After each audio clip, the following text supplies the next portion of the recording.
ఇప్పటికే నిత్యావసర ధరలు ఆకాశాన్ని అంటుతూ ఉంటే ఇది చాలదన్నట్టు ఎల్నినో ఎఫెక్ట్ వల్ల రైసు కూడా తీవ్ర కొరత ఏర్పడుతున్నటువంటి పరిస్థితి సామాన్యుడిని భయపడుతుందని చెప్పాలి.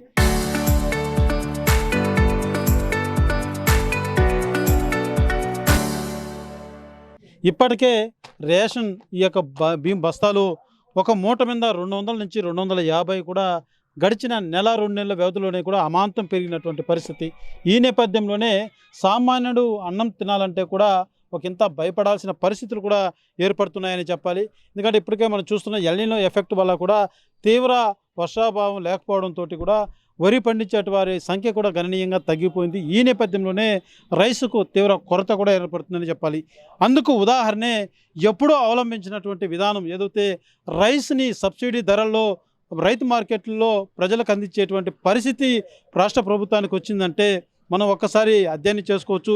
ఏ స్థాయిలో ఈ యొక్క పంటల పెంపకం విధానంలో ఎంతటి కొరత ఉందన్నది కూడా చాలా స్పష్టంగా అర్థమవుతుందని చెప్పాలి.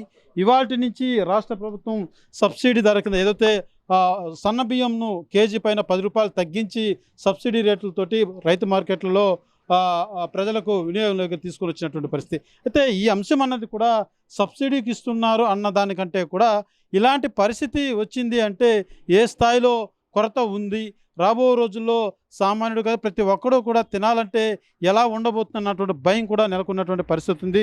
ప్రస్తుతం మనం తిరుపతిలోని ఒక ప్రైవేటు ఏదైతే బియ్యం బస్తాల ఆ షాపు వద్దకు మనం వచ్చాం.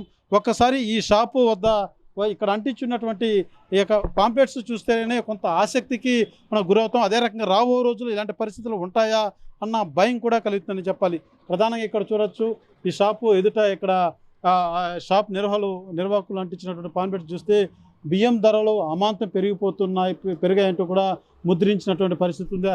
అదే రకంగా ముందుగానే బియ్యం కొని పెట్టుకోండి అంటూ కూడా చాలా స్పష్టంగా ప్రజలకు వచ్చేటువంటి కస్టమర్లకు అర్థమయ్యే రీతిలో కూడా ఈ పాంప్లెట్ ఇక్కడ అతికించినటువంటి పరిస్థితి. వర్షాలు లేవు, పంటలు పండడం లేదు, మిల్లర్లకు ధాన్యం దొరకదు, ధాన్యానికి విపరీతమైన కొరత అంటూ కూడా చాలా స్పష్టంగా ఎందుకు బియ్యం బస్తాల ధరలు పెరిగాయన్నది కూడా వచ్చేటువంటి కస్టమర్లకు అర్థమయ్యే దిశగా కూడా ఈ పాంప్లెట్ అతికించినటువంటి పరిస్థితి ఉంది.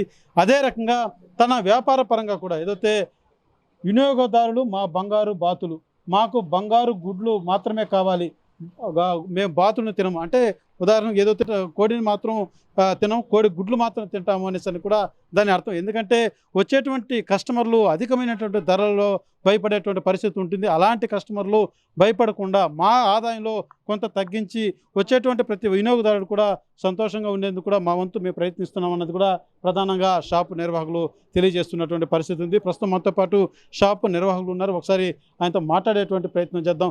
చెప్పండి సార్, ఇప్పుడు నెల రోజుల్లోనే చూస్తే 100 నుంచి 200, 250 దాకా పెరిగినటువంటి పరిస్థితి ఉంది. అంటే ఎలా ఉంది కస్టమర్ నుంచి, ఎలా ఉంది మీకు?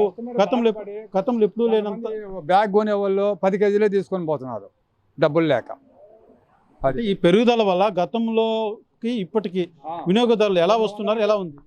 కొంచెం తగ్గినారు జనాలు మటుకు. ముందు వచ్చినట్టు రావట్లే, తగ్గినారు జనాలు. రేట్లు పెరిగిపోయినాయి బాధపడి వెనక్కి తిరుక్కొని పోతున్నారు.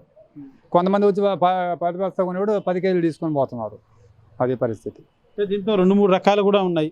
సాధారణ బియ్యం నుంచి కూడా కొన్ని రకాలు కూడుకున్నట్టు ఒక్కొక్క బస్తా మీద ఎంత పెరిగింది? ఒక్కొక్క బస్తా మీద 200 పెరిగిందండి. అంటే తక్కువ క్వాలిటీ ఉన్న అనుకునేది కూడా ఎంత పెరిగింది? 200 పెరిగింది. తక్కువ క్వాలిటీ అనుకునేది కూడా 200 పెరిగినాయి. ఇంకా A1 క్వాలిటీ A1 క్వాలిటీ 250 రూపాయలు పెరిగినాయి.